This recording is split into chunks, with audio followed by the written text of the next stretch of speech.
Welcome! In front of me I have AMAZFIT T-Rex Pro and I'm gonna show you how to change the language on this watch. First, or before we start, if you want to change the language on your watch needs to be paired with a phone via the ZEP application. Once the devices are paired together, we can continue. And now we can open the ZEP application on the phone that is paired with our watch. So let's tap on the ZEP icon to open the ZEP application. I'm gonna skip the pop-ups about the permissions. And once you open the application, you should see the home page. Now, tap on the profile icon to open the profile page.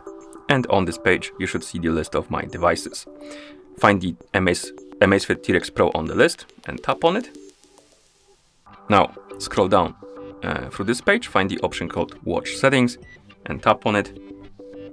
And here, as you can see, we have the option called System Language. Select it. This will open the list of languages, and you can scroll through this list by swiping up and down on the screen.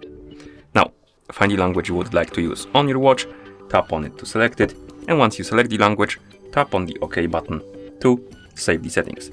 And now, when I wake up the screen on our watch, open the menu, the language will be changed, as you can see. Let's bring it back quickly to English, like that. And as you can see, it's back to English. And once you're done changing the language, you can close the application if you want to. And that's how you change the language on this watch. Thank you for watching. If you found this video helpful, please consider subscribing to our channel and leaving the like on the video.